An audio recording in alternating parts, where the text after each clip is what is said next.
할렐루야. 오늘도 좋은 아침입니다.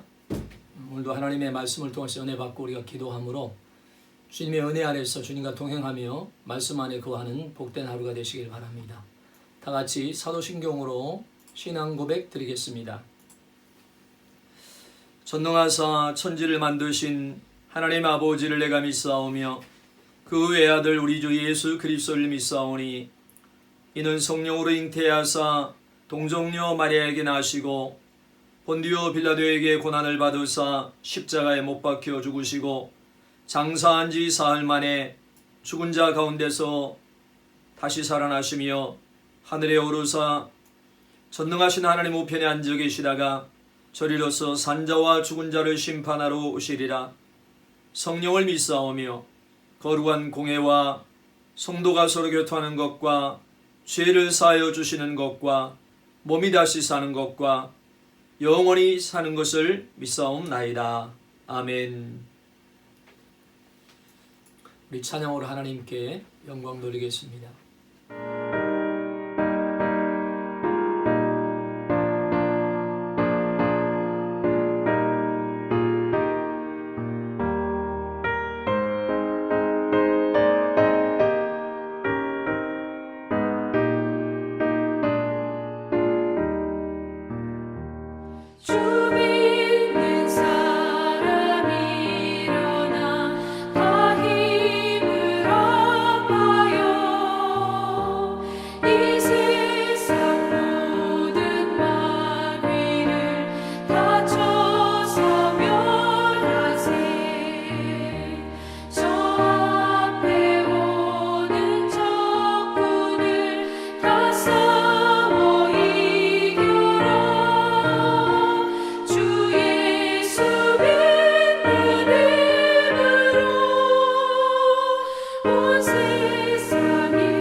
은혜 받으신 하나님 말씀은 골로새서 2장 6절에서 7절 말씀입니다. 우리 함께 하나님의 말씀을 읽겠습니다. 그러므로 너희가 그리스도 예수를 주로 받았으니 그 안에서 행하되 그 안에 뿌리를 박으며 세움을 받아 교훈을 받은 대로 믿음에 굳게 서서 감사함을 넘치게 하라. 기도하시겠습니다. 참 좋으신 아버지 하나님, 저희들 하나님의 은혜 안에서 믿음으로 살아갈 수 있게 하심을 감사합니다. 세상에 여러 가지 힘들고 어려운 일들이 많이 있지만 그러나 하나님 바라보고 주님 안에서 우리가 살아갈 수 있도록 인도하심을 감사드리고, 아버지 하나님 어떠한 일이 있다 할지라도 우리가 먼저 주의 나라와 주의 의를 구하며 하나님의 뜻을 구하며 살아갈 때 이 모든 것을 도와주시는 아버지 하나님의 은혜와 축복이 우리 가운데 임하게 될 줄을 믿습니다. 오늘도 이 아침에 주의 말씀을 통하여서 은혜 받고 기도할 때 주의 성령으로 충만하게 하시고 말씀의 은혜가 우리에게 충만히 임하게 하셔서 아버지 우리의 모든 범사가 하나님의 뜻을 알고 그 뜻 안에서 아름다운 열매 맺는 삶이 될 수 있도록 인도하여 주시옵소서. 예수님의 이름으로 감사 기도 드리옵나이다. 아멘. 오늘 저는 골로새서 2장 6절에서 7절 말씀을 가지고 신앙의 뿌리를 내리고 열매를 맺으라, 이런 제목으로 함께 은혜를 나누도록 하겠습니다. 오늘 본문은 신앙의 단계를 잘 소개합니다.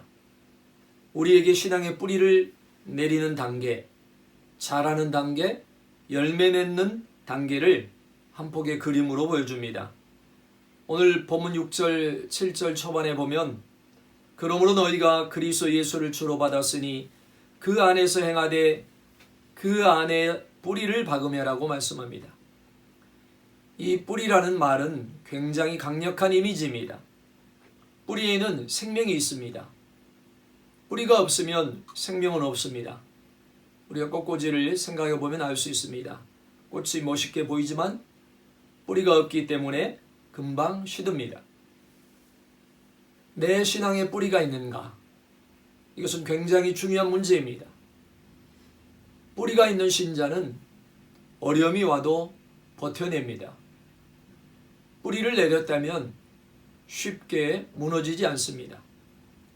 너희가 그리스도 예수를 주로 받았으니, 그리스도와 확실한 관계를 맺었습니까? 신앙의 핵심은 언제나 그리스도입니다. 바울은 단순히 예수님을 믿는가를 묻지 않습니다. 진정으로 마음에 그리스도를 모셔드렸는가를 묻고 있습니다. 형식적으로 내가 믿는 것이 아니라 그리스도와 함께 살고 있는가를 묻고 있습니다. 완전하지는 않지만 주님과 함께 걸어가는 것이 중요합니다. 신앙의 기초가 중요합니다. 교회를 다니고 교회 문화에 익숙했다고 해서 신앙의 뿌리를 내렸다고 말할 수는 없습니다. 그리스도에게 뿌리를 내린 사람들은 그리스도를 인격적으로 만났습니다. 인격적으로 만난 경험이 너무나 중요합니다. 그리스도의 십자가와 부활의 복음을 정확하게 경험해야 합니다. 복음이 없으면 내 삶에 변화가 일어나지 않습니다. 익숙해지는 것과 성숙은 다릅니다. 익숙해지는 것은 신앙이 아니고 의식적인 활동일 뿐입니다. 뿌리가 없는 나무는 그 나무에 물을 부으면 어떻게 될까요? 자라는 게 아니라 썩게 됩니다.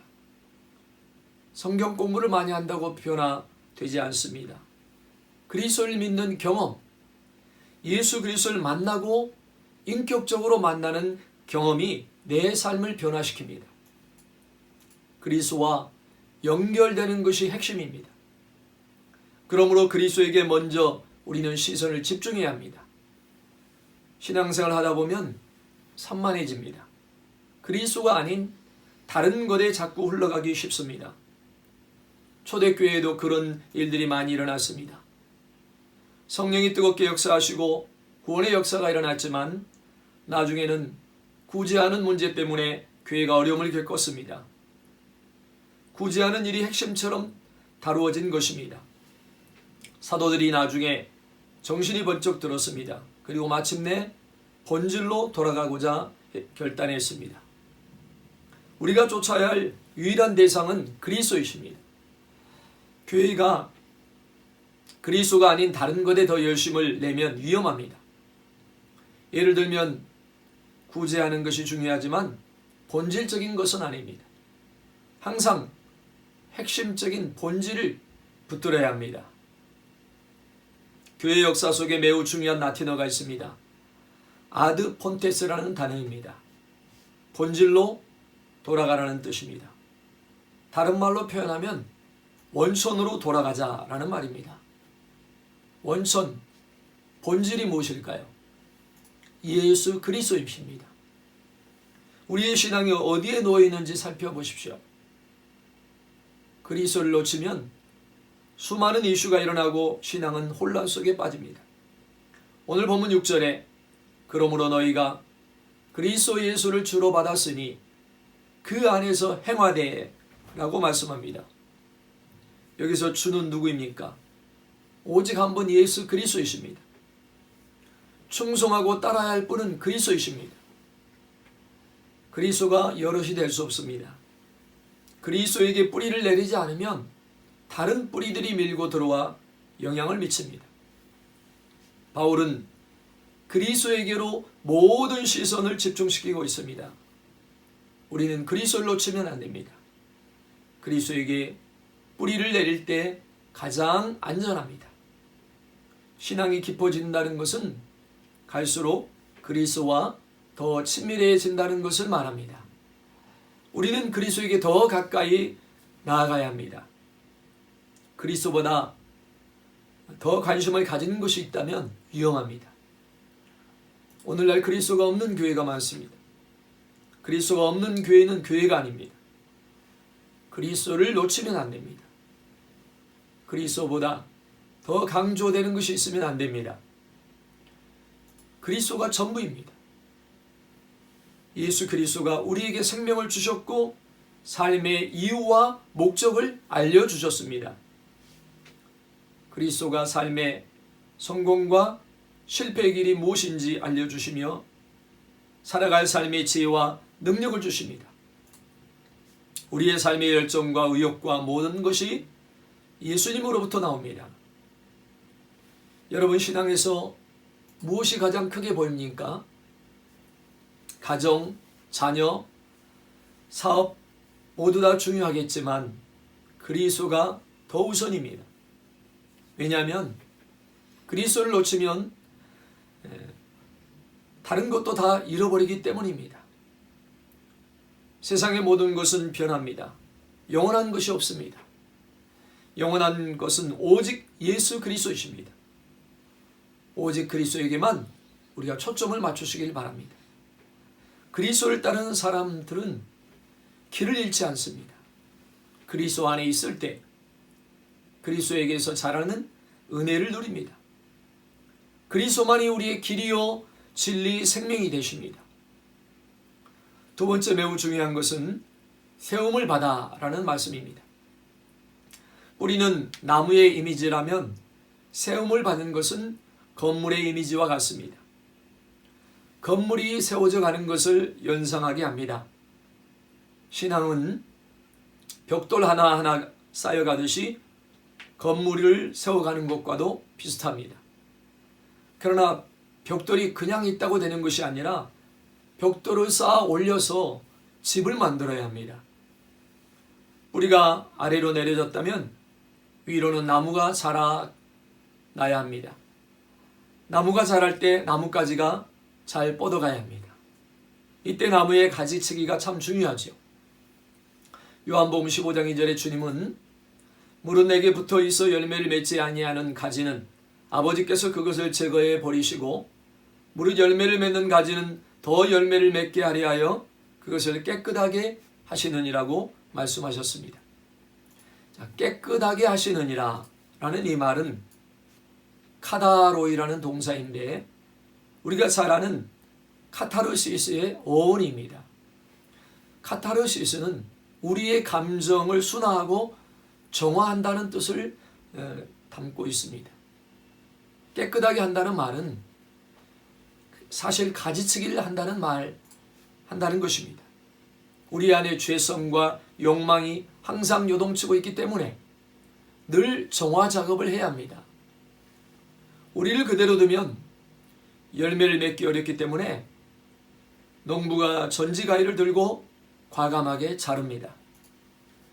자르는 행위는 나무에 있어서는 상처가 되지만 나무가 제대로 자라가는 데는 매우 중요합니다. 신앙이 자라가지 않으면 우리가 하는 모든 일이 어설플 수밖에 없습니다. 신앙이 자라지 않는 사람들이 봉사하면 일을 더 복잡하게 만듭니다. 일꾼이 아니라 일감이 됩니다. 그래서 우리가 자라나야 합니다. 그런데 그냥 자라는 것이 아니라 자라가는 데 필요한 도구가 있습니다. 하나님은 우리를 성장시키기 위해 전지라는 도구를 사용하시는데 우리에게 적용하면 고난을 사용하십니다. 그리스도에게 고난은 불가피합니다. 고난은 우리의 삶을 힘들게 하지만 하나님은 그 고난을 통하여서 우리를 바르게 자라도록 이끌어 주십니다. 히브리서 5장 8절 9절에 보면 그가 아들이시면서도 받으신 고난으로 순종함을 배워서 온전하게 되셨은즉 자기에게 순종하는 모든 자에게 영원한 구원의 근원이 되시고라고 말씀하고 있습니다. 주님은 하나님의 아들이시지만 고난으로 순종함을 배워서 온전하게 되셨습니다. 하나님은 고난을 통해서 우리를 온전한 길로 이끄십니다. 세상 사람들은 고난이 오면 그것이 불행이라고 이야기하지만 그리스도에게 찾아온 고난은 우리를 성숙시키기 위한 도구입니다. 야고보서 1장 2절 4절에 보면 내 형제들아 너희가 여러 가지 시험을 당하거든 온전히 기쁘게 여기라. 이는 너희 믿음의 시련이 인내를 만들어내는 줄 너희가 알미라. 인내를 온전히 이루라.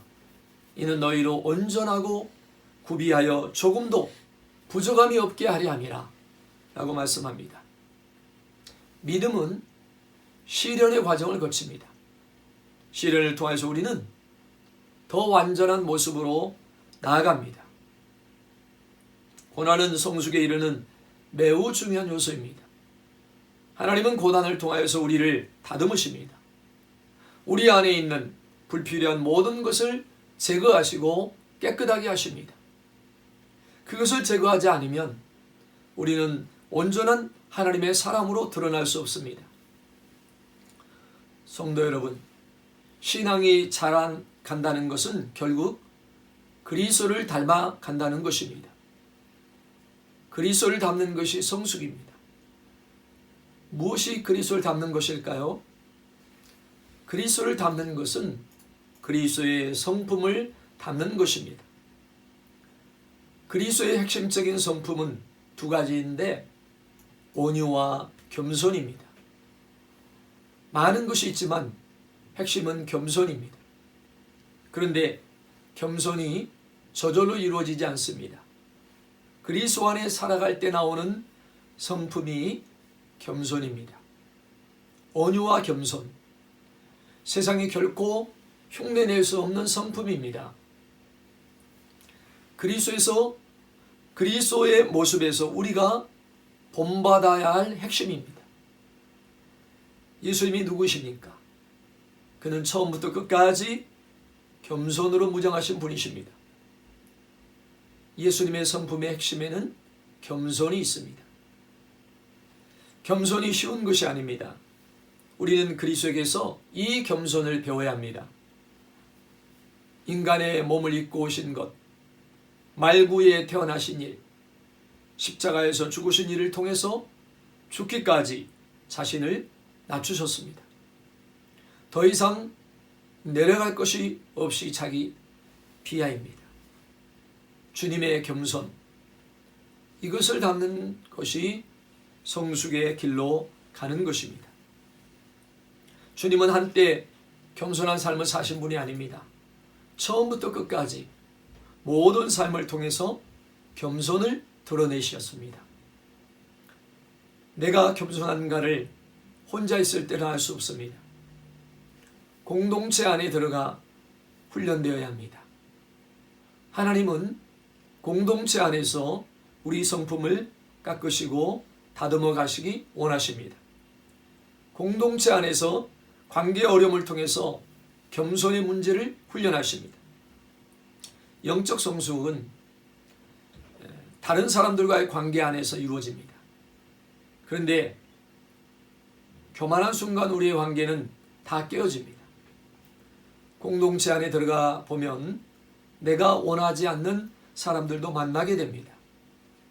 교회 안에서 같이 활동하다 보면 부딪히는 일들이 많고 나와 같지 않은 사람들이 많습니다.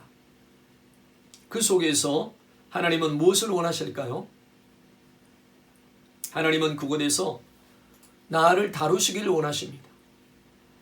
나를 겸손하게 하시고 교만을 깨뜨리시고 나보다 남을 낮게 여기시게 하십니다. 그리고 그 사람을 사랑하고 이해하고 용서하길 원하십니다. 하나님의 사람답게 빚어가길 원하시기 때문에 하나님은 그 공동체 그 목장을 허락하셨습니다. 정말 힘든 사람을 만난다면 제대로 훈련받는 중입니다. 성숙의 길은 낮아지는 일입니다. 겸손할 때 하나님의 은혜가 더 충만할 줄 믿습니다. 마귀가 우리를 부추기는 것이 무엇입니까? 높아지게 만드는 것입니다. 교만하면 망합니다. 하나님이 바울에게 왜 약함을 허락하셨을까요? 그렇게 기도해도 응답되지 않았던 이유가 무엇일까요? 약할 때 강함이라. 약함이 없으면 사고에서 넘어지기 때문입니다. 어렵고 어려운 것이 겸손입니다. 부족해서 쓰임받지 못하는 사람은 없습니다. 교만해서 버림받을 뿐입니다. 인류 최초부터 마귀가 흔들려고 하는 것이 교만입니다. 그리스도는 우리에게 자기를 비우고 또 비우는 것을 보여주셨습니다. 내 안에 선한 것이 없음을 인정하십시오. 한 해 동안 높아지고자 하는 그런 유혹과 싸우십시오. 우리의 목표는 올라가는 것이 아닙니다. 내려가는 것입니다. 일어나는 모든 사건과 일들 속에서 자신을 깎고 다듬어서 더욱 겸손할 때 하나님께서 쓰시는 귀한 도구가 될 줄로 믿습니다. 마지막으로 매우 중요한 세 번째는 열매의 문제입니다. 오늘 본문 7절에 믿음의 굳게 서서 감사함을 넘치게 하라고 말씀하고 있습니다. 뿌리를 내리고 자라가면 언젠가 열매가 맺힙니다. 그 열매가 바로 감사입니다. 기초를 잘 닦고 그 위에 세워지면 어느 날 강해집니다. 가장 강한 그리스도인의 삶이 무엇입니까? 바로 감사입니다. 신앙의 성숙은 결국 감사로 드러납니다. 본문은 그냥 감사가 아니라 감사함을 넘치게 하라고 말합니다. 강물이 넘쳐 흘러 제 방을 넘으려는 듯한 그런 이미지입니다. 깊은 강은 좀처럼 마르지 않습니다. 영적 성숙의 절정에서 일어나는 특성은 감사입니다. 신자와 불신자의 차이가 무엇입니까? 세상 사람들이 겪는 일들이 우리에게도 동일하게 일어납니다. 신자라고 사업에 실패하지 않습니까? 신자라고 암에 걸리지 않습니까? 삶의 현실은 똑같이 힘들지만 신자는 세상 사람들과 반응이 다릅니다. 비슷한 상황에서 전혀 다른 반응을 보입니다. 감사하는 삶입니다. 사랑하는 성도 여러분, 믿음의 삶의 중요한 표현이 감사여야 합니다. 감사가 넘친다란 말은 현재 시제입니다. 계속적으로 넘쳐 흐르는 것을 말합니다. 감사가 일시적인 것이 아니라 우리 몸에 배어져 있는 모습입니다. 어떤 상황이든지 감사가 입에서 흘러나옵니다. 감사가 일상이 되어야 합니다. 이래도 감사, 저래도 감사해 보십시오. 아파도 감사, 실패해도 감사입니다. 그래서 데살로니가전서 5장 18절에 범사에 감사하라. 이것이 그리스도 예수 안에서 너희를 향하신 하나님의 뜻이라고 말합니다. 핵심은 범사입니다. 모든 것에 감사해야 합니다. 감사가 넘치게 하라는 말씀은 사건에 따라 감사하는 것이 아닌 감사의 영성을 말합니다. 이것이 어떻게 가능할까요?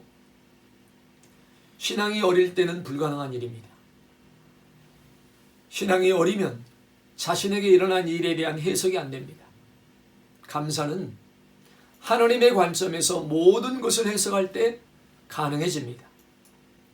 사랑하는 성도 여러분, 가장 수준 높은 삶이 감사의 삶입니다.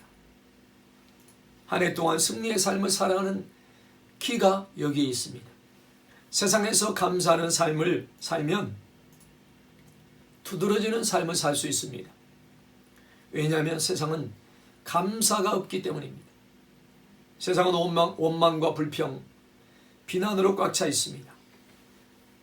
성령 충만한 상태에 있다면 감사하는 삶을 통해서 그것이 증명됩니다. 감사하는 삶은 가장 강력한 삶, 아무도 흔들 수 없는 삶입니다. 감사하는 사람은 이길 자가 없습니다. 무슨 일이 일어났든지 내가 감사한다면 이미 그 문제로부터 승리한 것입니다. 누가 더 행복한 삶을 사는 사람입니까? 감사하는 사람입니다. 감사하면 그 상태가 곧 행복한 삶입니다.